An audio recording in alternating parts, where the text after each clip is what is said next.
Every new Galaxy S26 Ultra leak is filling in the gaps, and at this point, the picture is crystal clear. This isn't just a phone promising big changes anymore. Based on what's now essentially confirmed, it's lining up to be next year's best smartphone, no argument. I'll walk you through exactly why. To understand how we got here, we need to look at what happened with the S25 Ultra and its biggest rival. Last generation, Samsung let the Galaxy S25 Ultra coast. Safe design, tiny tweaks, and even a couple of unexpected downgrades meant it lost its crown. A lot of people felt underwhelmed. Then, the iPhone 17 Pro Max arrived, the real head-to-head opponent for the S Ultra series, and like it or not, Apple dropped its biggest upgrade in years. That comeback set the stage for a showdown, and now the S26 Ultra is stepping in. As we move closer to the Galaxy S26 Ultra launch, all the solid leaks are pointing in one direction. The S Ultra line is back, stronger than ever, and aiming to reclaim the title of Best Smartphone of 2026, and it starts with the hardware. The S26 Ultra is set to be clearly thinner and lighter than the iPhone 17 Pro Max, which went with a chunkier unibody design this year, and that difference matters in daily use. That slimmer profile means the S26 Ultra should feel more premium in the hand, more comfortable over long sessions, and easier to manage one-handed.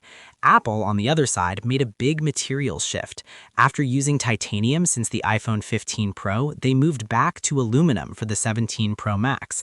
The goal was to shave weight and improve heat dissipation using that large internal metal piece tied to the frame. Did it help? To a point, yes, but it came at a cost. Durability took a noticeable hit. The iPhone 17 Pro Max's frame and even the camera plateau mark up and scratch very easily. Samsung, meanwhile, keeps titanium on the Galaxy S26 Ultra, so you're getting a chassis that's both more premium and more resistant to wear than the 17 Pro Max. And once you're past the frame, the next big comparison is the display. Samsung has long owned the display game, so much so that even Apple depends on Samsung panels for the iPhone. Both the S26 Ultra and the iPhone 17 Pro offer sharp, color-accurate screens that are very close in overall image quality. But one area clearly separates them: reflections. Apple finally brought an anti-reflection coating to the iPhone 17 Pro series, yet it still trails Samsung's older solutions, never mind the S26 Ultra. Apple is essentially catching up to a feature Samsung has already been shipping for 2 years. In practice, the iPhone 17 Pro only manages to cut reflections by about 33%, while the S25 Ultra already hits roughly 75%. That's not a small gap. With the S26 Ultra, Samsung keeps the same dual Gorilla Victus layers, but leans on COE display tech to push reflections even lower and increase overall clarity further. On top of that, there's a new trick coming to the Galaxy S26 Ultra screen. It can automatically dim at wider viewing angles to give you more privacy from people next to you. Put all of this together, and the S26 Ultra ends up with a clearly superior display to the iPhone 17 Pro. Ironically, a display Apple still buys from Samsung. But the screen isn't the only advantage Samsung is holding on to. One signature feature no iPhone can match is the S Pen. It's what makes the S Ultra series truly stand apart. This year, leaks say the only real S Pen change is a subtle redesign of the tip so it better fits the S26 Ultra's slightly more rounded corners. Bluetooth features are still not returning. Even so, the S Pen is basically a built-in cheat code that keeps giving the Ultra a unique edge. That's why many of us want Samsung to lean deeper into S Pen software instead of treating it like just a basic stylus. Another area where we don't really want things to stay the same is the battery. The S26 Ultra is still expected to ship with a 5,000 mAh cell, according to most reports. And yeah, a bump to something like 5,400 mAh would have looked great on paper, but capacity isn't the full story here. Samsung has quietly become one of the best Android brands at squeezing more endurance out of the same size battery every year. With the S26 Ultra, those efficiency gains could finally be enough to challenge and maybe take Apple's battery life crown.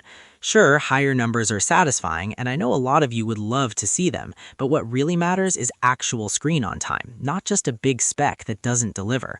Where we do get a real jump is charging. After sitting at 45 watts from multiple generations, Samsung is finally moving the Galaxy S26 Ultra up to 60 watts wired charging. This is almost locked in and will be marketed as Super Fast Charging 3.0. Put that next to the iPhone 17 Pro series, which still tops out at around 40 watts, and the S26 Ultra clearly pulls ahead whenever you need a quick top-up. Wireless charging is getting upgraded too. The S26 Ultra is expected to support 25 watts wirelessly with Qi 2 and magnets built in, essentially Samsung's version of MagSafe. We don't yet know what branding they'll use, but the key point is that a proper magnetic wireless ecosystem is finally on the way. Still, the most important change this year isn't in charging or battery size, it's in raw performance. The S26 Ultra is moving to Qualcomm's Snapdragon Elite Gen 5. The performance numbers you're seeing right now apply to the standard chip, so imagine what the custom 4 Galaxy version will do. It's going to be stronger. This upgrade doesn't just let the S26 Ultra overtake the iPhone 17 Pro, it positions it ahead of the iPhone 17 Pro Max and into most powerful flagship of the year territory for gaming and multitasking. And the best part is how Samsung is rolling it out. This Snapdragon Elite Gen 5 will be used globally in the S26 Ultra. No Exynos 2600 variant for this model at all. So yes, when you look at the whole package, the S26 Ultra comes out as the clear winner. But even with that, Samsung could have pushed further in a few key areas that power users really care about.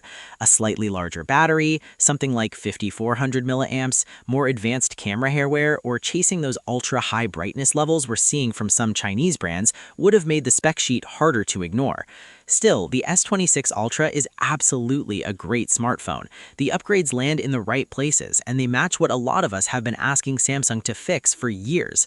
At the same time, it's hard not to feel like we're still expecting more from Samsung, the same company that used to go wild with new ideas and push the limits every single year. So I want to hear from you. Are these advantages and features enough to make you upgrade? Drop your thoughts in the comments. Tell me what phone you're using now or which Galaxy you're still holding on to, and don't miss the next breakdown. Make sure you leave a like if you found this useful, subscribe so you don't miss what's coming next, and as always, thanks for watching. I'll see you in the next one.